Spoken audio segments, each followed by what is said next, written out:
करवाया, किस तरीके की साफ सफाई रही? सफाई का तो सब ये है अभी लगभग पूर्ण रूप से पहले वर्ष ही हमने करवा दी थी पूरी माइनर की, मतलब डाबला हेड से लेके पूरी टेल तक सफाई। अब दूसरी बार लगभग हमारे माइनर की सफाई पिछले हफ्ते ही हमने की है। बिल्कुल साफ़ हो गई है, पर टेलों पे पानी की समस्या अभी भी ज्यों की त्यों है। तो पीछे कुछ मोगे ऐसे हैं जो स्टे चल रहा है, उन पे वो पानी ज़्यादा ले रहे हैं, तो वो अगर अधिकारी स्टे तुड़वाते हैं तो किसान दोबारा फिर ले आते हैं। ये समस्या अभी टेल के पानी की समस्या ज्यों की त्यों ही। तो इनकी समस्या सारा पानी का सभी का स्टॉक इसी नहर से होता है, तो गंदगी इतनी है भी आप एक बार वहाँ जाके देख लो ना, तो आपसे मेरे हिसाब से पानी पीने की करेगी नहीं, हिम्मत नहीं होगी आपको भी कितनी तक। ये मतलब आप पूरा आपका जो संगठन है, संगठन मतलब इकट्ठा होकर कोई ज्ञापन वगैरह आपने मतलब दिया है कोई? नहीं, अभी तो ठीक है। वैसे जो पीछे जो बनी है उसमें 14 मोगे हैं जो विजयनगर से राम सिंहपुर 58 जीबी हेड तक बने हैं, उसमें 14 मोगे हैं, 14 के 14 दुरुस्त होने हैं। नमस्कार, रॉयल पत्रिका में आपका स्वागत है। मैं हूं आपके साथ निशान सतराना। लगातार हम आपको जो किसानों ने अपना मुखिया चुना था उनसे रूबरू करवा रहे थे। किसान अपना मुखिया चुन तो लेते हैं, वो धरातल पे कार्य कितना करते हैं, किसानों की क्या कुछ मांगे होती हैं, तमाम चीज़ें जानने के लिए आज हमारे साथ खास मुलाकात में हरदीप सिंह जी जुड़े हैं। जल उपभोक्ता संगम के अध्यक्ष हैं। जोन नंबर इनका 63 जीबी, जो लगातार किसानों की आवाज़ को बुलंद किया है। लगभग 1 साल से ऊपर इनका कार्यकाल हो चुका है। किसानों ने किस तरीके का मान सम्मान दिया इन्हें, किस तरीके से इन्हें मान सम्मान देने के साथ साथ जो काम की कार्यप्रणाली थी किसानों की, चाहे वो नहर की साफ़ सफाई हो, चाहे वो खालों की साफ़ सफाई हो, तो ये तमाम मुद्दे इनके सर्कल में आते हैं। तो इनसे बातचीत करेंगे आज। इनका किस तरीके का वर्चस्व देखने को मिला। सर, सबसे पहले तो स्वागत। नमस्कार। पहले तो मैं सभी रॉयल पत्रिका के दर्शकों का हार्दिक धन्यवाद करता हूँ, स्वागत करता हूँ। मैं पहला सवाल मेरा आपसे ये है कि मैं आपसे जानना चाहूँगा, क्या आपका राजनीति परिचय है? राजनीतिक परिचय तो कोई ज़्यादा नहीं है। मैं पहली बार ही चुनाव लड़ा हूँ, पहले कभी नहीं लड़ा। मेरे को 2 साल हो गए अध्यक्ष बने हुए, पहली बार चुनाव लड़ा। किसानों ने बढ़िया साथ दिया। पुराने अध्यक्ष जो बहुत बढ़िया गुरदीप सिंह, वो मेरे साथ थे, तो किसानों का सहयोग बढ़िया रहा, तो पहली बार जीत हासिल हुई। जो चुनाव था आपका निर्विरोध रहा या मतलब वोटिंग वगैरह हुई? नहीं, वोटिंग हुई थी। हाँ, वोटिंग हुई थी। सामने 63 जीबी के ही उससे थे पार्टिसिपेट, तो उसमें क्या था, वो मतलब 400 450 के करीब वोट पड़े थे, उसमें से लगभग 102 वोट से मैं जीता था। 2 साल के कार्यकाल की बात कर लेते हैं। सबसे पहला मुद्दा किसानों का आमतौर पे आता है जब नहर की शुरुआत कह सकते हैं कि प्रथम छोर से शुरू होती है और अंतिम छोर पे ख़त्म होती है। आप बीच में बैठे हैं लगभग। तो साफ़ सफाई का क्या कुछ आपका वर्चस्व रहा, क्योंकि आपका जो नहर है, करनी सर कह सकते हैं एक, उसके हालात हैं, हमने देखा है ग्राउंड पे बहुत ही कह सकते हैं मतलब बहुत ही गंभीर हालात हैं उनके। तो आपके मानने के बाद में क्या कुछ आपने मतलब डेवलपमेंट करवाया, किस तरीके की साफ़ सफाई रही? सफाई का तो सब ये है अभी लगभग पूर्ण रूप से पहले वर्ष ही हमने करवा दी थी पूरी माइनर की, मतलब डाबला हेड से लेके पूरी टेल तक सफाई। अब दूसरी बार लगभग हमारे माइनर की सफाई पिछले हफ्ते ही हमने की है। बिल्कुल साफ़ हो गई है, पर टेलों पे पानी की समस्या अभी भी ज्यों की त्यों है। क्यों पीछे कुछ मोगे ऐसे हैं जो स्टे चल रहा है, उन पे वो पानी ज़्यादा ले रहे हैं, तो वो अगर अधिकारी स्टे तुड़वाते हैं तो किसान दोबारा फिर ले आते हैं। ये समस्या अभी टेल के पानी की समस्या ज्यों की त्यों ही है। ये बिल्कुल। तो आपके संगम है जो, उसमें लगभग कितने मोगों का मतलब संचालन हो रहा है? मेरे संगम में 6 मोगे हैं जी। 60 जीबी ए, 60 जीबी बी, 62 जीबी ए और बी, 61 जीबी और 63 जीबी। बात करें अध्यक्ष साहब, जैसे कि खालों की प्रमुख समस्या किस तरीके के हालात हैं, डैमेज स्थिति है या मतलब किस तरीके से निर्माण हुआ है? खालों का तो मेरे बनने के तुरंत बाद 3 गांवों के खाड़े पक्के सीएडी जो विभाग है उनके द्वारा बनाए गए हैं। उनमें से 62 जीबी बी, मेरा खुद का गांव, 61 जीबी और 63 जीबी। और 62 GB ए का जो था वो मेरे मान लो बनने से पहले पूर्ण रूप से बन चुका था। 60 GB ए का जो खाला है वो भी CAD विभाग द्वारा पहले बनाया हुआ है। और CAD का सिस्टम ये है भाई, ये लगभग 35-40 साल तक उसका आपको दोबारा बनने को कोई चांस नहीं है। और 60 GB बी का जो है उसके 10-11 मुरब्बे कच्चे हैं, और वो कच्चे इसलिए हैं, वो नाली उनके मुरब्बों के बीच में से गुजरती है, तो उन पे बहुत ये समस्या है, वो पानी दूसरी तरफ जाता नहीं, इसलिए वो 10-11 मुरब्बे बनने वाले हैं।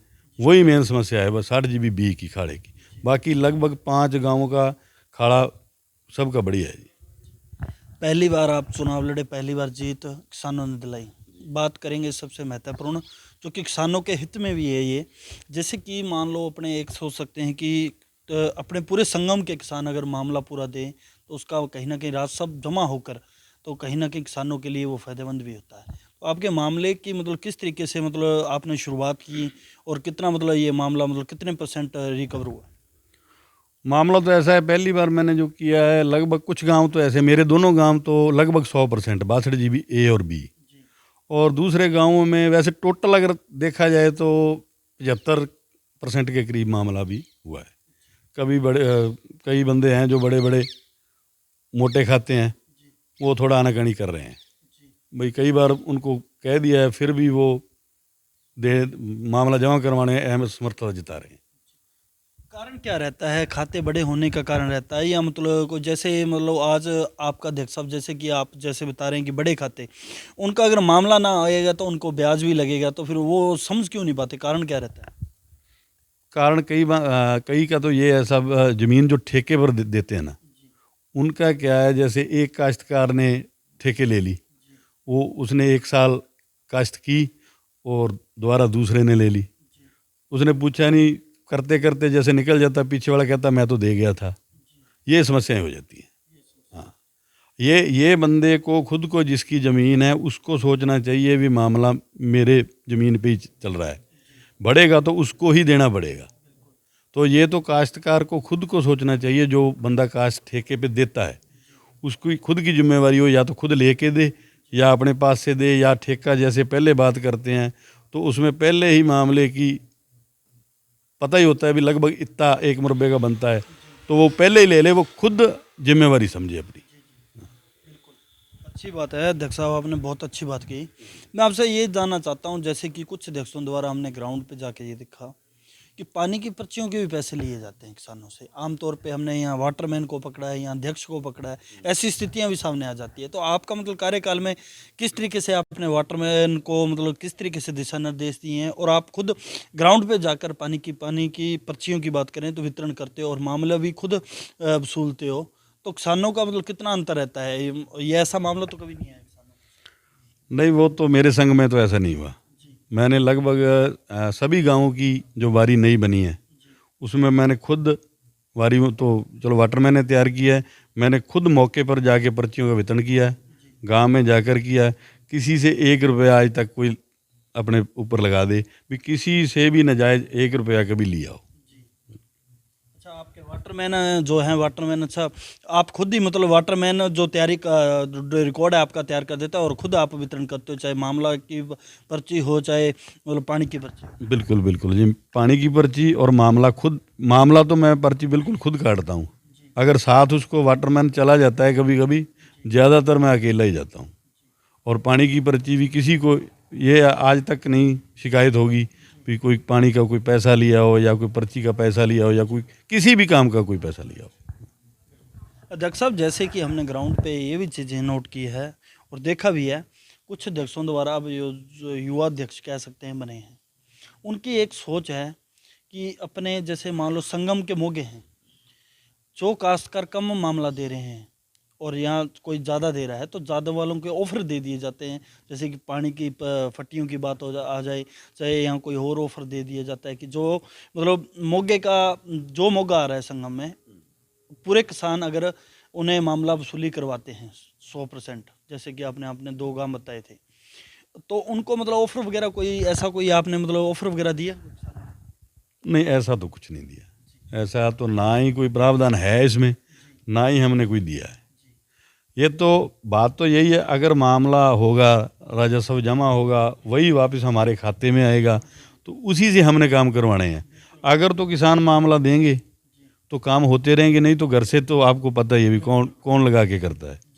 ये है मेरी तो ये किसानों को यही है अपील है भी ज़्यादा से ज़्यादा मामला जमा करवाएं अपना, और जो नहरों का काम है वो हमारी जिम्मेवारी। अगर मामला 100% होगा तो आपको 5 साल में कभी कोई दिक्कत नहीं आने देंगे भी कोई सफाई नहीं करवाई। जब भी किसी ने कहा सफाई मैंने 2 बार करवा दी है, बनने के बाद 2 साल हुए हैं, एक तो अभी लास्ट हफ्ते ही करवाई है, बिल्कुल सारे मतलब पूरे माइनर की सफाई हो गई है। दूसरे अध्यक्ष ने भी करवा दी, मैंने भी करवा दी। कुछ समस्याएं हैं जैसे शहरों में है, शहरों में गंदगी बहुत है। अपनी नहर जैसे विजयनगर के बीच से गुजरती है, राम सिंहपुर के बीच से गुजरती है। राम सिंहपुर में इतनी गंदगी है कि आप अगर देखो तो वहाँ ना आप पानी नहीं, मेरे घर का पानी नहीं पी सकते, क्यों? उसी नहर के बीच में से पानी गाँव में आता है। अब वाटर वर्क्स इसमें 4 हैं, एक तो 59 GB हो गया, एक 60 GB हो गया, एक आगे ये 65 GB हो गया, एक 70 GB का हो गया। तो इनकी समस्या सारा पानी का सभी का स्टॉक इसी नहर से होता है। तो गंदगी इतनी है भी आप एक बार वहाँ जाके देख लो ना, तो आपसे मेरे हिसाब से पानी पीने की करेगी नहीं, हिम्मत नहीं होगी आपको भी इतना। जैसे कि ये मतलब आप पूरा आपका जो संगठन है, संगठन मतलब इकट्ठा होकर कोई ज्ञापन वगैरह आपने मतलब दिया है कोई इस मामले को लेकर? ये दिए हैं, वैसे प्रशासन को भी अवगत करवाया है भी इसके अगर राम सिंहपुर वाला एरिया है ना, उस पर अगर कोई छत डल जाए, नहर का निर्माण नया होके, वैसे वो स्लोप वाली है, अब सीधी होके उस पर छत डल जाए तो बहुत बढ़िया है, गंदगी से राहत मिलेगी। अब तो जो दुकानों वाले हैं, दुकानों का कचरा, एक तो वो जो मलबा इन्होंने अतिक्रमण हटाया था सरकार ने, तो वो मलबा वहाँ का वहीं पड़ा है। वो छोटा छोटा कचरा, एक वो पानी जैसे मतलब बारिश होती है, बारिश का पानी सीधा नहर में जाता है, नहर का स्थल नीचा है, वो साइडों वाली जो मिट्टी है वो ऊंची है, तो उससे मतलब मिट्टी भी द्वारा बहुत जल्दी चली जाती है। और जो दुकानों वाले सफाई करके जो उनकी दुकान की सफाई है, गंदगी है, पॉलीथीन है, वो सारा उसके किनारे डाल देते हैं, और जैसे कोई आंधी आई तो वो बीच में चले जाते हैं। ये समस्या तो ख़त्म होने का नाम ही नहीं दे रही। प्रशासन को भी कई बार बता दिया है, चेयरमैन खुद मौके पर थे, इस बार भी जब मैंने पहले सफाई करवाई थी तब भी थे, उन्होंने SC साहब को वक्त करवाया था, एक्शन साहब को करवाया था भी इसकी कोई समस्या जो है ये पानी वाली ये है भी पानी पीने के लायक ही नहीं रहता, इतना गंदा पानी है। अगर इस पर छत डल जाए, राम सिंहपुर वाला एरिया हेड से लेके चलो मेरे हिसाब से 2 किलोमीटर या 1.5 किलोमीटर होगा, तो उससे ये पानी की समस्या, गंदगी की निजात मिल सकती है। जैसे कि अध्यक्ष साहब, एक बात मैं आपसे और भी जानना चाहूँगा, नहर का निर्माण हुआ है या मतलब किस तरीके की स्थिति है? नहीं, नहर का तो ठीक है, नहर का तो जो पहले जैसे मतलब हुआ है वो तो है, चल ही रहा है। अब जायका में 2 मैंने आपको बताया ही था भी, एक तो विजयनगर से लेकर राम सिंहपुर तक, एक जो अनूपगढ़ माइनर है 81 GB टेल वाला, वो दोनों का निर्माण जायका के अधीन हो चुका है। और दूसरी नहर का भी हमने वो एप्लीकेशन लगा रखी है जायका को कि हमारी नहर को पूर्ण रूप से डावला हेड से विजयनगर तक, और आगे जो भी माइनर है, हमारा बरोर माइनर है, बिंजौर माइनर है, और इधर जो GB माइनर है 56 GB टेल वाला, सभी का दे रखा है कि हमारा मतलब नहरों का निर्माण किया जाए। तो ये जैसे कि मोगे की मशीनें लगी हुई हैं, नहर का निर्माण हो जाता है तो उसके बाद में मोगे की मशीनें बाद में लगाई जाती हैं, और कई जगह हमने ये भी देखा कि हैंड टू हैंड मोगे की मशीनों का कह सकते हैं कि संचालन हो जाता है। और जो आपके मशीनें लगी हैं, किस तरीके की स्थिति है? क्या वो मोगे की मशीनें पानी पूरा दे रही है काश्तकारों? नहीं, अभी तो ठीक है। वैसे जो पीछे जो बनी है उसमें 14 मोगे हैं, जो विजयनगर से राम सिंहपुर 58 GB हेड तक बने हैं, उसमें 14 मोगे हैं, 14 के 14 दुरुस्त होने हैं। क्यों, जब नहर नई बनती है, नया निर्माण होता है, एक नहर का निर्माण जैसे पहले बनी हुई है उसके ऊपर ही हो गया, उसको तोड़ा नहीं गया, उसके FSL जो होता है वो चेंज हो जाता है, मतलब उसका मतलब जो बेड लेवल है वो भी ऊंचा हो गया, जो साइडें हैं वो उनकी चौड़ाई भी कम। उनका मामला है मैंने खुद भरना है, वो ठेकेदार पे ना छोड़े हुए, ठेकेदार उसको कोई ज़रूरत नहीं होती, ज़मीन मालिक की है। जब भी ज़मीन पर कोई पानी की मतलब वारी कटेगी तो वो ज़मीन की कटेगी, ना कि वो ठेके काश्त करने वाले की। तो मेरा तो सभी काश्तकारों को यही है भी जिसकी ज़मीन है वो खुद अपनी रिस्पॉन्सिबिलिटी लेके मामला जमा करवाए। मामला जमा करवाने के लिए मैं ये नहीं कहता भी मेरे घर पे आके करो। जैसे अपने मान लो गुरुद्वारे में या मंदिर है उसमें अनाउंस करवा देते हैं भी मैं कल आऊँगा या परसों आऊँगा मामला लेने। जब मैं जाऊँ उस टाइम किसानों को यही अपील है भी वो मौके पर आके मामला जमा जरूर करवाएं। तो आपके कार्यकाल में, 2 साल के कार्यकाल में, कभी कटाव वगैरह आया नहर में? हाँ, एक बार आ गया था पिछले मतलब अपने बरसात के सीजन में। ये 63 जीबी के पास, 63 जीबी और 62 जीबी के मौके के दरमियान में, तो उसका बांध लिया था, मौके पर बांधा गया। उसको बाद में कट को पक्का भी कर दिया गया है। कोई सोच टीसी मेंबरों की जो मीटिंग वगैरह है तो आप लगभग कब तक ले लेते हो और कितने टीसी मेंबर? टीसी मेंबर 6 है मेरे मतलब संगम में। हर गांव का एक टीसी मेंबर होता है। तो मीटिंग कोई ज़्यादा तो नहीं ली, बाकी सारे निर्विरोध बने थे।